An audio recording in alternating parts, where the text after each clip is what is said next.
ಸಿದ್ಧರಾಜ ವಿಶುದ್ಧವಾಣಿ ವಿಶಿಷ್ಟ ವಿಷ್ಣು ವಿಶೇಷ ಶಂಕರ ವಾಯು ಜಲ ಗಗನ ಅನಲ ಅಣು ಓಂಕಾರ ಬ್ರಹ್ಮಾಂಡ ಆದಿಮಧ್ಯ ಅಂತದ ವ್ಯಾಪ್ತಕ್ಕೆ ಸಚ್ಚಿತ್ತ ಆನಂದ ಆತ್ಮಜ್ಞಾನಕ್ಕೆ ರೂಪುನೂರರ ಶುದ್ಧ ಚೈತನ್ಯಕ್ಕೆ ನಮೋ ನಮಃ. ಗುರುಗಳಿಗೆ ಸಾಷ್ಟಾಂಗ ನಮಸ್ಕಾರಗಳು. ನಾನು ವಾದಿರಾಜ್ ವಿಷ್ಣು ರಾಯ್ಕರ್, ಊರು ಮುಳಗುಂದ ಜಿಲ್ಲೆ ಗದಗ. ನನ್ನ ಪ್ರಶ್ನೆ ಏನೆಂದರೆ, ರಾಮರು ಹೊಂದಿರುವ 16 ಗುಣಗಳು ಯಾವುವು ತಿಳಿಸರಿ. ನಮಸ್ಕಾರ. ವಾದಿರಾಜ ವಿಷ್ಣು ರಾಯ್ಕರ್, ನಮಸ್ಕಾರ. ಪ್ರಶ್ನೆ ಕೇಳ್ತಾ ಬಹಳ ದೊಡ್ಡ ಪ್ರಶ್ನೆ ಕೇಳ್ಬಿಟ್ಟಿದ್ದೀರಲ್ರಿ. ಶ್ರೀರಾಮರಿಗೆ ಸಂಬಂಧಪಟ್ಟಿರತಕ್ಕಂಥ 16 ಗುಣಗಳನ್ನು ಹೇಳಿ ಅಂತ ಹೇಳಿಬಿಟ್ಟಿದ್ದೀರಿ. ಶ್ರೀಮದ್ ರಾಮಾಯಣ ಆರಂಭವಾಗುವುದೇ ಹಾಗೆ, ಆ ಪ್ರಶ್ನೆಗಳ ಮೂಲಕವೇ. ಶ್ರೀಮದ್ ರಾಮಾಯಣದ ಆರಂಭ ಪ್ರಶ್ನೆಯಲ್ಲಿ ಆಗಿ ಅದರ ಮುಕ್ತಾಯ ಉತ್ತರದಲ್ಲಾಗುತ್ತೆ. ಅಥವಾ ಈ 16 ಗುಣಗಳಿರತಕ್ಕಂಥ ವ್ಯಕ್ತಿ ಯಾರು ಅಂತ ವಾಲ್ಮೀಕಿ ಮಹರ್ಷಿಗಳು ನಾರದ ಮಹರ್ಷಿಗಳನ್ನು ಪ್ರಶ್ನೆ ಕೇಳಿದ ನಂತರ ಅಲ್ಲಿಂದ ಇಡೀ ರಾಮಾಯಣ ಆ ಪ್ರಶ್ನೆಗಳಿಗೆ ಉತ್ತರ ಅಂತ ಆಗುತ್ತೆ. ತಪಸ್ವಾಧ್ಯಾಯ ನಿರತಂ ತಪಸ್ವಿ ವಾಗ್ವಿದಾಂವರಂ ನಾರದಂ ಪರಿಪ್ರಪ್ರಚ್ಛ ವಾಲ್ಮೀಕಿರ್ ಮುನಿಪುಂಗವಂ ಅಂತ ಆರಂಭ ಆಗೋದು ರಾಮಾಯಣದ ಆದಿಶ್ಲೋಕ. ನಾರದ ಮಹರ್ಷಿಗಳು ದೇವರ್ಷಿಗಳು ವಾಲ್ಮೀಕಿ ಮಹರ್ಷಿಗಳ ಆಶ್ರಮಕ್ಕೆ ಬಂದಿದ್ದಾರೆ. ಆ ನಾರದ ಮಹರ್ಷಿಗಳನ್ನು ಸತ್ಕಾರ ಮಾಡಿದ ಮೇಲೆ ವಾಲ್ಮೀಕಿಗಳು ಕೇಳ್ತಾರೆ, ಕೋನ್ವಸ್ಮಿನ್ ಸಾಂಪ್ರತಂ ಲೋಕೆ ಗುಣವಾನ್ ಕಶ್ಚ ವೀರ್ಯವಾನ್ ಧರ್ಮಜ್ಞಶ್ಚ ಕೃತಜ್ಞಶ್ಚ ಸತ್ಯವಾಕ್ಯೋ ದೃಢವ್ರತಃ ಚಾರಿತ್ರೇಣ ಚ ಕೋ ಯುಕ್ತಃ ಸರ್ವಭೂತೇಷು ಕೋ ಹಿತಃ ವಿದ್ವಾನ್ ಕಃ ಸಮರ್ಥಶ್ಚ ಕಶ್ಚೈಕ ಪ್ರಿಯದರ್ಶನಃ ಆತ್ಮವಾನ್ ಕೋ ಜಿತಕ್ರೋಧೋ ದ್ಯುತಿವಾನ್ ಕೋ ಅನಸೂಯಕಃ ಕಸ್ಯ ಬಿಭ್ಯತಿ ದೇವಾಶ್ಚ ಜಾತರೋಷಸ್ಯ ಸಂಯುಗೇ. ಮಹರ್ಷೇ ತ್ವಂ ಸಮರ್ಥೋಸಿ ಜ್ಞಾತುಮೇಂ ವಿಧಂ ನರಂ. ಮಹರ್ಷಿಗಳೇ, ಈ ನನ್ನ ಪ್ರಶ್ನೆಗಳಿಗೆ ಉತ್ತರ ಹೇಳಲಿಕ್ಕೆ ನೀವು ಸಮರ್ಥರಾಗಿದ್ದೀರಿ. ತ್ವಂ ಸಮರ್ಥೋಸಿ ಇದಂ ನರಂ.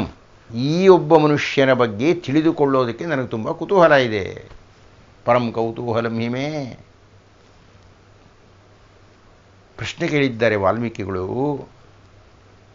ಆ ಪ್ರಶ್ನೆಯಲ್ಲಿಯೇ 16 ಗುಣಗಳ ಬಗ್ಗೆ ಮಾತನಾಡಿದ್ದಾರೆ.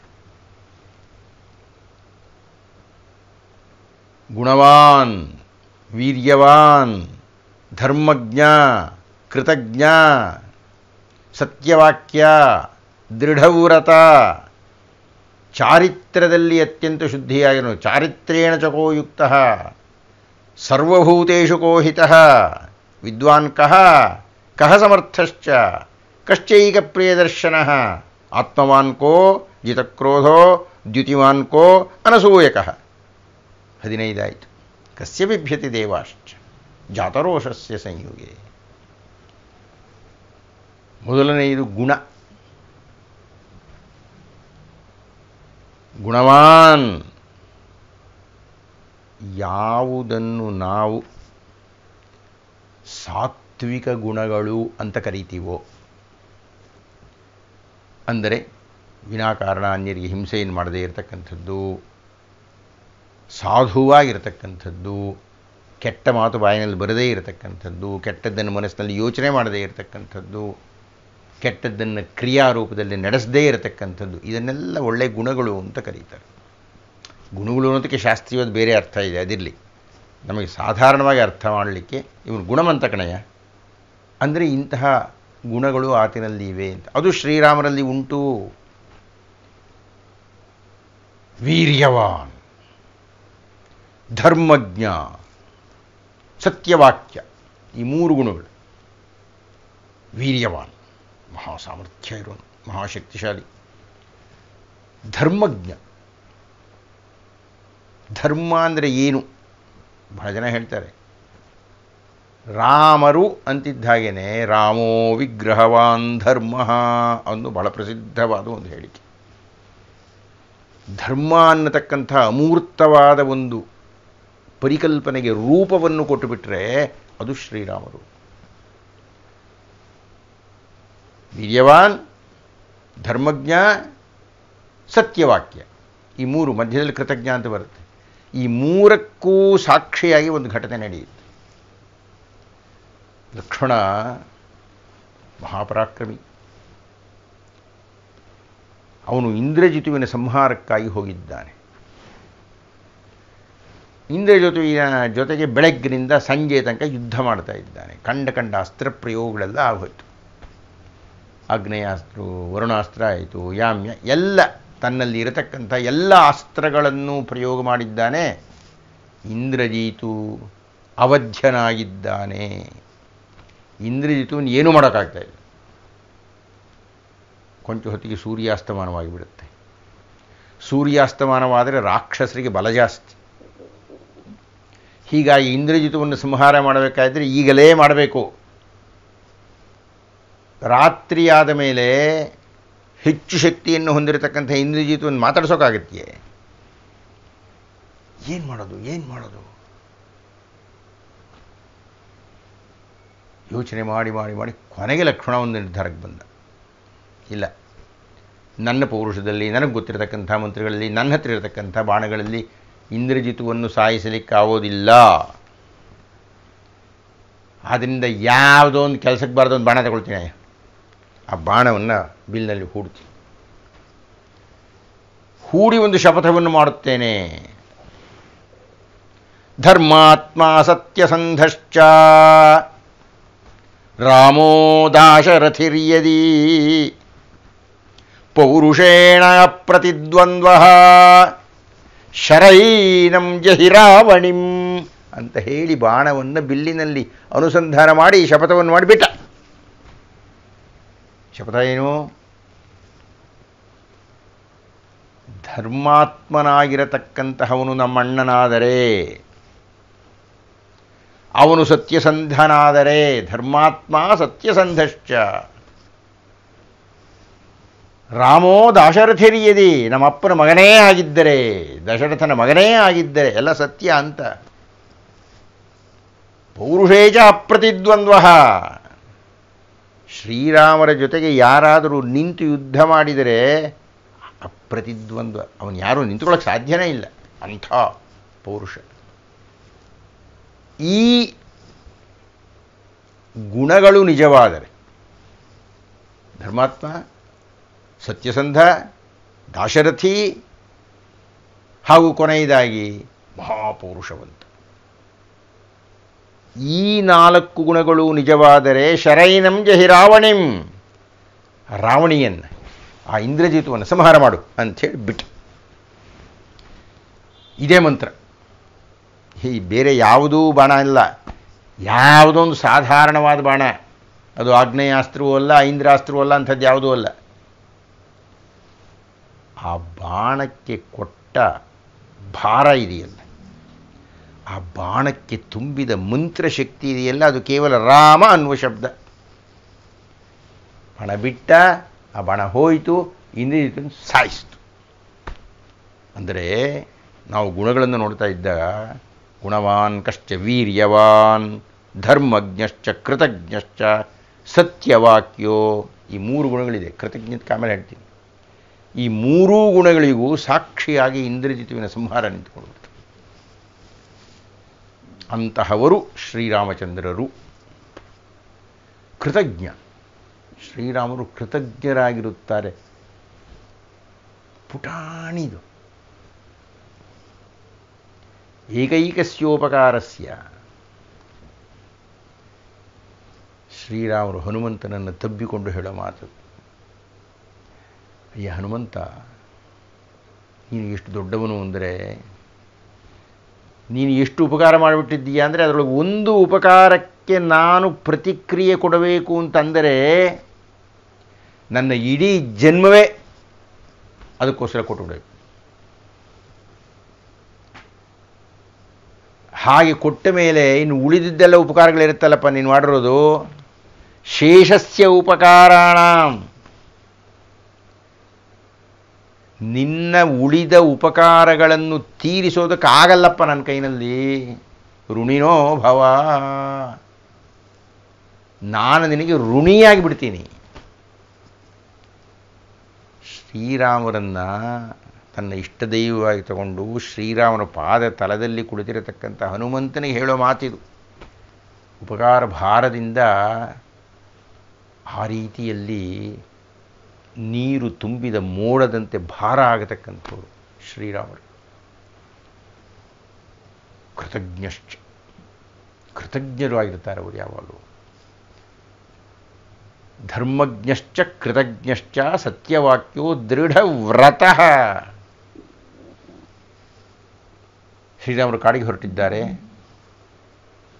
ಹೊರಡಲಿಕ್ಕೆ ಕೈಕೇಯಿ ಸಾಕಷ್ಟು ಪ್ರಯತ್ನ ಪಟ್ಟಿದ್ದಾಳೆ, ಗೆದ್ದಿದ್ದಾಳೆ. 14 ವರ್ಷ ಹೋಗಯ್ಯ ಅಂತ ಹೇಳಿಲ್ಲ. 9 ವರ್ಷಾಣಿ ದಂಡಕಾರಣ್ಯಮಾಶ್ರಿತ.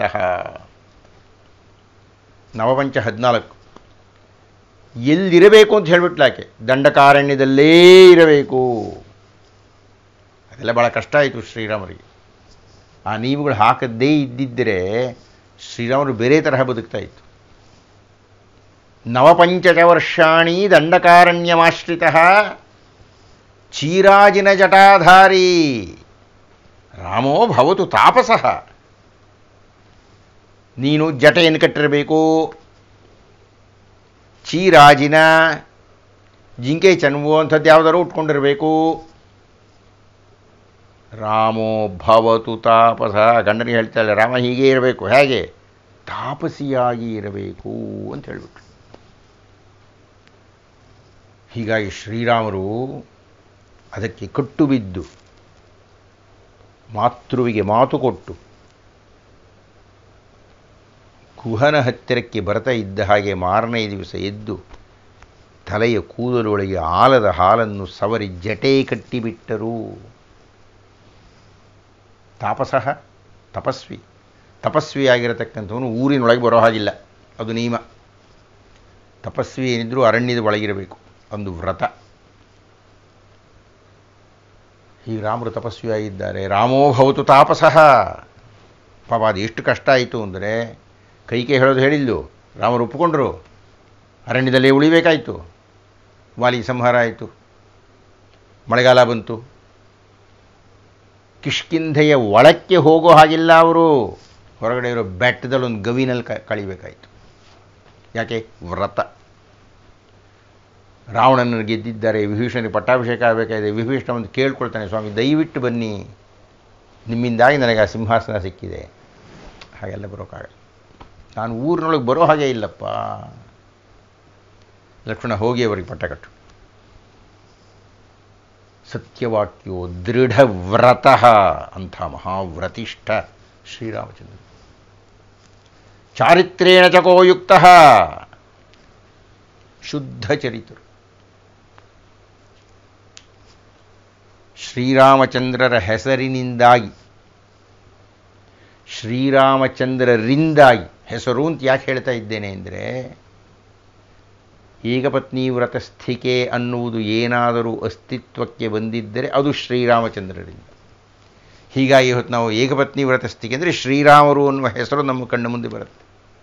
ಶ್ರೀರಾಮರಿಂದಾಗಿ ಅಂಥ ಒಂದು ಏಕಪತ್ನಿ ವ್ರತಸ್ಥಿಕೆ ಬಂತಲ್ಲ. ಆಕೆ ಕಾಡಿಗೆ ಹೋದ್ಲಲ್ಲ, ಜನರ ಮಾತಿನ ನಿಂದೆಯಿಂದ ಭರಿಸಲಾರದೆ ರಾಮರು ಕಳಿಸಿದಿರಲ್ಲ. ಆಮೇಲೆ ಅವರಿಗೆ ಯಾಗ ಮಾಡಬೇಕು ಅನ್ನಿಸ್ತಲ್ಲ. ಶ್ರೀರಾಮರು ರೀ ಮಹಾರಾಜರು ಹ್ಞೂ ಅಂದರೆ 1000 ಜನ ಸಿದ್ಧ ಆಗ್ತಾರೆ ಅವ್ರನ್ನ ಮದುವೆ ಆಗಲಿಕ್ಕೆ. ಆದರೆ ಚಾರಿತ್ರೇಣ ಚಕೋಯುಕ್ತ, ಮತ್ತೊಂದು ಹೆಣ್ಣನ್ನು ಆಗಲಿಲ್ಲ, ಸ್ವರ್ಣ ಪ್ರತಿಮೆಯನ್ನು ಪಕ್ಕದಲ್ಲಿ ಕೂಡಿಸ್ಕೊಂಡ್ರು. ಅಂಥ ವ್ರತಿಷ್ಠ. ಆ ರೀತಿಯಲ್ಲಿ ತನ್ನ ಚರಿತ್ರೆಯನ್ನು ಶುದ್ಧವಾಗಿ ಇಟ್ಕೊಂಡಿರತಕ್ಕಂಥ ವ್ಯಕ್ತಿ. ಚಾರಿತ್ರೇಣ ಚಕೋಯುಕ್ತ ಸರ್ವಭೂತೇಷು ಕೋಹಿತ, ಎಲ್ಲರಿಗೂ ಹಿತವನ್ನು ಉಂಟು ಮಾಡಬೇಕು ಅಂತ, ಎಲ್ಲ ಜೀವಿಗಳಿಗೂ. ಹಾಗೆ ಅವರು ಎಲ್ಲ ಜೀವಿಗಳಿಗೂ ಹಿತವನ್ನು ಉಂಟು ಮಾಡ್ತಾ ಇದ್ದಿದ್ದರಿಂದಲೇ ಕಪಿಗಳ ಜೊತೆ ಕರ್ಕೊಂಡ್ರು, ಕರಡಿಗಳ ಜೊತೆ ಕರ್ಕೊಂಡ್ರು. ಕಾಕಾಸುರನನ್ನು ಸಂಹಾರ ಮಾಡಬೇಕು ಅಂತ ಇದ್ದವರು ಅವನಿಗೂ ರಕ್ಷಣೆ ಕೊಡ್ಬಿಟ್ರು. ಸರ್ವಭೂತೇಷು ಕೋ ಹಿತಃ, ಎಲ್ಲ ಜೀವಿಗಳಿಗೂ ಹಿತವನ್ನು ಉಂಟು ಮಾಡತಕ್ಕ ವ್ಯಕ್ತಿ. ವಿದ್ವಾನ್ ಕಃ, ಶ್ರೀರಾಮರ ಮಾತುಗಳನ್ನು ಕೇಳಿದರೆ ಬೃಹಸ್ಪತ್ಯಾಚಾರ್ಯರಂತೆ ವಾಗ್ಮಿಗಳಾಗಿದ್ದವರು ಅಂತ. ಎಲ್ಲ ಶಾಸ್ತ್ರಗಳನ್ನು ಕಲಿತಿರತಕ್ಕ ವ್ಯಕ್ತಿ. ಕಹ ಸಮರ್ಥಶ್ಚ, ಸಾಮರ್ಥ್ಯ ಯಾರಿಗಿದೆ? ಅದಾಗಲೇ ನಾವು ನೋಡಿದ್ವಿ ವೀರ್ಯವನ್ನು ಅನ್ನೋದ್ರಲ್ಲಿ. ಕಶ್ಚೈಕ ಪ್ರಿಯದರ್ಶನ, ಅಷ್ಟು ಸುಂದರವಾಗಿದ್ದರು, ಅಷ್ಟು ಕಾಂತಿಯುಕ್ತವಾಗಿದ್ದರು, ಎಲ್ಲರಿಗೂ ಪ್ರಿಯವಾಗಿರತಕ್ಕಂಥ ದರ್ಶನವನ್ನು ಕೊಡ್ತಾ ಇದ್ದರು. ಆತ್ಮವಾನ್ಕೋ, ಯಾರು ವೇದಾಂತಿ, ಯಾರು ಆತ್ಮಚರ್ಚೆಯನ್ನು ತಿಳಿದವರು ಅಂದರೆ ಶ್ರೀರಾಮರು. ಅದನ್ನು ಸಾಕಷ್ಟು ಸಂದರ್ಭಗಳಲ್ಲಿ ಅದು ವ್ಯಕ್ತವಾಗಿದೆ. ಜಿತಕ್ರೋಧೋ, ತಮ್ಮ ಸಿಟ್ಟನ್ನು ಗೆದ್ದಿರತಕ್ಕಂಥವರು. ರಾಮರಾವಣರ ಯುದ್ಧದಲ್ಲಿ ಮೊಟ್ಟ ಮೊದಲನೆಯ ದಿವಸವೇ ಒಂದು ಬಾಣದಿಂದ ರಾವಣನ ರಥವನ್ನು, ಕುದುರೆಗಳನ್ನು, ಸಾರಥಿಯನ್ನು, ಕೈನಲ್ಲಿರತಕ್ಕಂಥ ಆಯುಧವನ್ನು ಎಲ್ಲವನ್ನು ಹೊಡೆದಾಕ್ಬಿಟ್ರು ಒಂದೇ ಬಾಣದಿಂದ. ಎರಡನೇ ಬಾಣವನ್ನು ಅನುಸಂಧಾನ ಮಾಡಿದ್ದಾರೆ. ಆ ರಾವಣನ ಕುತ್ತಿಗೆ ಗುರಿ ಇಟ್ಟಿದ್ದಾರೆ. ಅರ್ಧಚಂದ್ರ ಬಾಣ ಅದು. ಎಳೆದರೆ ಒಂದು ಮರುಕ್ಷಣದಲ್ಲಿ ರಾವಣನ ಕುತ್ತಿಗೆ ಕತ್ತರಿಸೋಬೇಕು. ಆದರೆ ಆ ಗುರಿಯಿಟ್ಟು ಎಳೆಯಬೇಕು ಅಂತ ಇದ್ದಾಗ ಶ್ರೀರಾಮರ ಕಣ್ಣು ರಾವಣನ ಕೈ ಮೇಲೆ ಹೋಯಿತು. ರಾವಣನ ಹತ್ರ ಆಯುಧವೇ ಇಲ್ಲ, ಇವರೇ ಕತ್ತರಿಸಾಕ್ಬಿಟ್ಟಿದ್ದಾರೆ ಎಲ್ಲ. ಏನು ಮಾಡೋದೀಗ? ಏನು ಮಾಡೋದು? ಶ್ರೀರಾಮರು ಬಹುಶಃ ಅವರ ಜೀವನದಲ್ಲಿ ರಾವಣ ಕೊಟ್ಟಷ್ಟು ಕಷ್ಟವನ್ನು ಯಾರೂ ಕೊಡಲಿಲ್ಲ. ರಾಮರಿಗೆ ಮಹಾ ಅವಮಾನವನ್ನು ಮಾಡಿದರು. ರಾಮರ ಪತ್ನಿಯನ್ನೇ ಎತ್ಕೊಂಡು ಹೋದ ಅವನು. ರಾಮರು ಕಪಿಗಳ ಸಹಾಯ ತಗೊಳ್ಳುವಂಥ ದೈನ್ಯ ಸ್ಥಿತಿಗೆ ತಂದಿಟ್ಟ. ಕಷ್ಟಪಟ್ಟು ನೀರಿನ ಮೇಲೆ ಸೇತುವೆ ಕಟ್ಟಬೇಕಾಯಿತು. ಇಷ್ಟೆಲ್ಲ ಕಷ್ಟ ಪರಂಪರೆಯನ್ನು ರಾವಣ ಕೊಟ್ಟಿದ್ದ. ಈಗ ಅವಕಾಶ ಸಿಗ್ತಲ್ರಿ, ಅವನ ಹತ್ರ ಆಯುಧ ಇಲ್ಲ, ಅರ್ಧಚಂದ್ರ ಆಯುಧ ಹೂಡಿದ್ದಾರೆ. ಕ್ಷಣದಲ್ಲಿ ಎಳೆದರೆ ಅವನು ಕುತ್ತಿಗೆ ಕತ್ತರಿಸೋಗ್ಬಿಡುತ್ತೆ. ಅವನು ಕ್ಷಮಿಸೋಕೆ ಸಾಧ್ಯ ಇದೆಯಾ ಅಂತ ನಾವು ಅಂದ್ಕೊಳ್ತೀವಿ. ಶ್ರೀರಾಮರು ಹಾಗಲ್ಲ. ಜಿತಕ್ರೋಧ, ಅವರಿಗೆ ರಾವಣನ ಮೇಲೆ ಎಷ್ಟೇ ಸಿಟ್ಟಿದ್ದರೂ ಅವನ ಕೈನಲ್ಲಿ ಆಯುಧ ಇಲ್ಲದಿದ್ದ ಹೇಗಪ್ಪ ನಾನು ಅವನು ಹೊಡೆಯೋದು ಅಂತ ಆ ಬಾಣವನ್ನು ಸ್ವಲ್ಪ ಮೇಲಕ್ಕೆ ಎತ್ತಿ, ಯಾಕೆಂದರೆ ಗುರಿ ಇಟ್ಬಿಟ್ಟಿದ್ದಾರೆ, ಸಂಕಲ್ಪ ಮಾಡಿಬಿಟ್ಟಿದ್ದಾರೆ. ಬಿಟ್ಟರು ಅದು ರಾವಣನ ಕಿರೀಟವನ್ನು ಹಾರಿಸಿಕೊಂಡು ಹೋಯಿತು. ಆ ರೀತಿಯಲ್ಲಿ ಕೋಪವನ್ನು ಗೆದ್ದವರು. ಆತ್ಮವಾನ್ಕೋ ಜಿತಕ್ರೋಧ, ದ್ಯುತಿಮಾನ್ಕೋ ಅನಸೂಯಕಃ. ದ್ಯುತಿಮಾನ್, ಕಾಂತಿಯುತವಾಗಿರತಕ್ಕಂಥವ್ರು. ಎಲ್ಲರೂ ರಾಮರನ್ನು ಇಷ್ಟಪಡ್ತಕ್ಕವರು. ಪುಂಸಾಂ ಮೋಹನ ರೂಪಾಯ. ಅಸೂಯಕಃ, ಅಸೂಯೇನೇ ಇಲ್ಲರಿ ಆತರಿಗೆ. ಅಂಥ ಮಹಾನ್ ಉದಾರಿ. ಈಗಾಗಲೇ ಹೇಳಿದಾಗೆ ರಾವಣನನ್ನು ಮೊಟ್ಟ ಮೊದಲನೇ ಸಲ ನೋಡ್ತಾರೆ. ಎಷ್ಟು ಚೆನ್ನಾಗಿದ್ದಾನೆ, ಆಯಿತಾ, ಎಷ್ಟು ಸುಂದರವಾಗಿದ್ದಾನೆ, ಆತನ ಬಗ್ಗೆ ಎಂಥ ವೀರ್ಯವತ್ತ ಅಂತ ಕಥೆಗಳು ಕೇಳಿದ್ದೀನಿ. ರಾವಣನನ್ನು ಹೋಗ್ಲಿಕ್ಕೆ ಶುರು ಮಾಡಿಬಿಡ್ತಾರೆ. ಅಸೂಯಕಃ. ಕಸ್ಯ ಬಿಭ್ಯತಿ ದೇವಾಶ್ಚ ಜಾತರೋಷಸ್ಯ ಸಂಯುಗೇ. ಅವರೇನಾದ್ರು ಯುದ್ಧಕ್ಕೆ ನಿಂತ್ಕೊಂಡ್ರೆ ದೇವತೆಗಳು ನಡುಗೋಗ್ಬಿಡ್ತಾರೆ. ಅಂಥ ಸಂದರ್ಭಗಳು ಯಾವುದೂ ಬಂದಿಲ್ಲ. ಆದರೆ ಒಂದು ಪುಟ್ಟ ಪ್ರಸಂಗ ಇದೆ, ಆ ಕಾಕ ಪ್ರಸಂಗ. ಕಾಕಾಸುರ ಬಂದು ಸೀತೆಯ ಎದೆಯನ್ನು ಕುಕ್ಕಲಿಕ್ಕೆ ಶುರು ಮಾಡಿದಾಗ ಶ್ರೀರಾಮರು ಸಿಟ್ಟು ಮಾಡಿಕೊಂಡು ಹತ್ತಿರದಂಥ ಒಂದು ದರ್ಭೆಯನ್ನು ಎಳೆದು ಅದಕ್ಕೆ ಬ್ರಹ್ಮಾಸ್ತ್ರ ಪ್ರಯೋಗ ಮಾಡಿ ಆ ಕಾಗೆ ಮೇಲೆ ಬಿಡ್ತಾರೆ. ಅದು ದೊಡ್ಡ ರಾಕ್ಷಸವೇ ಕಾಕಾಸುರ. ಅದು ಕೆಲವರು ಹೇಳ್ತಾರೆ ಇಂದ್ರಜಿತುವೇ ಹಾಗೆ ಬಂದಿದ್ದ ಅಂತ. ಎಲ್ಲದರೊಳಗೂ ಹಾಗಿಲ್ಲ. ಇರಲಿ, ಒಂದು ಕಾಕಾಸುರ ಯಾವಾಗ ಬಾಣ ಅಟ್ಟಿಸಿಕೊಂಡು ಬಂದು ಇದು ಹಾರಿತು. ಅವನು ಮಹಾಶಕ್ತನಾಗಿದ್ದ. ಕಂಡು ದೇವತೆಗಳ ಹತ್ತಿರಕ್ಕೆಲ್ಲ ರಕ್ಷಣೆಗೆ ಹೋದೆ. ತ್ರಿಮೂರ್ತಿಗಳ ಹತ್ತಿರವೂ ಹೋದನಂತೆ ನನಗೆ ರಕ್ಷಣೆ ಕೊಡಿ ಅಂತ. ರಾಮ ಬಾಣದ ಮುಂದೆ ನಾವೆಲ್ಲರೂ ರಕ್ಷಣೆ ಕೊಡೋಕ್ಕಾಗುತ್ತೇನೆಯ್ಯ? ನೀನು ರಾಮರ ಹತ್ರಕ್ಕೆ ವಾಪಸ್ ಹೋಗು. ಹೀಗಾಗಿ ಕಾಕಾವಸರ ಮತ್ತೆ ರಾಮರ ಹತ್ತಿರ ಬಂದು ರಕ್ಷಣೆ ತಗೊಳ್ತಾನೆ. ಅಂದರೆ ರಾಮರು ಯಾರ ವಿರುದ್ಧವಾದರೂ ಬಾಣ ಪ್ರಯೋಗ ಅಲ್ಲ, ಒಂದು ಹುಲ್ಲು ಕಡ್ಡಿನ ಎಸ್ತರೂ ಅದನ್ನು ಎದುರಿಸೋಕೆ ಯಾವ ದೇವತೆಗೂ ಸಾಧ್ಯ ಇಲ್ಲ. ಕಸ್ಯ ಬಿಭ್ಯತಿ ದೇವಾಶ್ಚ ಜಾತ ರೋಷಸ್ಯ ಸಂಯುಗೆ. ಸಿಟ್ಟು ಮಾಡಿಕೊಂಡಿದ್ದಾರೆ ಅಂದರೆ ಯಾವ ದೇವತೆಗಳು ಏನೂ ಮಾಡೋಕ್ಕಲ್ಲ, ಅಂಥ ಶಕ್ತ. ಸನ್ಮಾನ್ಯ ವಾದಿರಾಜ ರಾಯ್ಕರ್, ಬಹಳ ದೀರ್ಘವಾದ ಉತ್ತರ ಆಯಿತು, ಯಾಕೆಂದರೆ ನೀವು ಅಂಥ ಪ್ರಶ್ನೆ ಕೇಳಿದ್ದೀರಿ. ಈ 16 ಗುಣಗಳ ಗಣಿಯೇ ಶ್ರೀರಾಮಚಂದ್ರ. ನಮಸ್ಕಾರ ಗುರುಗಳೇ. ನನ್ನ ಹೆಸರು ಗಾಯತ್ರಿ. ತುರಹಳ್ಳಿ, ಬೆಂಗಳೂರಿನಿಂದ ಮಾತನಾಡುತ್ತಿದ್ದೇನೆ. ಕಳೆದ 3 ವರ್ಷದಿಂದ ಪ್ರಶ್ನೋತ್ತರ ಕಾರ್ಯಕ್ರಮವು ಅತ್ಯದ್ಭುತವಾಗಿ ಮೂಡಿ ಬರುತ್ತಿದೆ. ಬರುವ ಪ್ರಶ್ನೆಗಳಿಗೆ ತಾರತಮ್ಯ ಭೇದ ಭಾವವನ್ನು ಮಾಡದೆ ಎಲ್ಲ ಪ್ರಶ್ನೆಗಳಿಗೂ ಅತ್ಯದ್ಭುತವಾಗಿ ಉತ್ತರವನ್ನು ಕೊಡುತ್ತಿದ್ದೀರಾ. ನೀವು ಅದ್ವೈತ ಸಿದ್ಧಾಂತದ ಉಪನ್ಯಾಸವನ್ನು ನೀಡುತ್ತೀರಿ. ಅದರೊಟ್ಟಿಗೆ ನಿಮ್ಮ ನೇರವಾದ ನಡೆ ನುಡಿಯಿಂದಲೇ ನೀವೇ ಅದ್ವೈತವಾಗಿದ್ದೀರಿ. ನಿಮ್ಮನ್ನು ಪಡೆದ ನಾವೇ ಭಾಗ್ಯಶಾಲಿಗಳಾಗಿದ್ದೇವೆ. ನಿಮ್ಮ ಪಾದಾರವಿಂದಗಳಲ್ಲಿ ನನ್ನ ಶಿರಸಾಷ್ಟಾಂಗ ಪ್ರಣಾಮವನ್ನು ಸಲ್ಲಿಸುತ್ತಿದ್ದೇನೆ. ಗುರುಗಳೇ, ರಾಮಾಯಣದಲ್ಲಿ ನನ್ನದೊಂದು ಪ್ರಶ್ನೆ. ಸೀತಮ್ಮನವರು ಗರ್ಭಿಣಿಯಾಗಿದ್ದಾಗ ಜನರ ದೃಷ್ಟಿಯಲ್ಲಿ ಅವರು ಕಳಂಕಿತರಾಗಿರುತ್ತಾರೆ. ಈ ವಿಷಯವನ್ನು ತಿಳಿದ ಶ್ರೀರಾಮರು ಲಕ್ಷ್ಮಣನ ಮೂಲಕ ಸೀತಮ್ಮನವರನ್ನು ಕಾಡಿಗೆ ಕಳುಹಿಸುತ್ತಾರೆ. ಈ ಸಂದರ್ಭದಲ್ಲಿ ಶ್ರೀರಾಮರ ಮೌನ ಎಷ್ಟು ಸಮ್ಮತ? ಈ ಪ್ರಶ್ನೆಗೆ ಉತ್ತರಿಸಬೇಕಾಗಿ ನಿಮ್ಮಲ್ಲಿ ಕಳಕಳಿಯ ಪ್ರಾರ್ಥನೆ. ಧನ್ಯವಾದಗಳು ಗುರುಗಳೇ.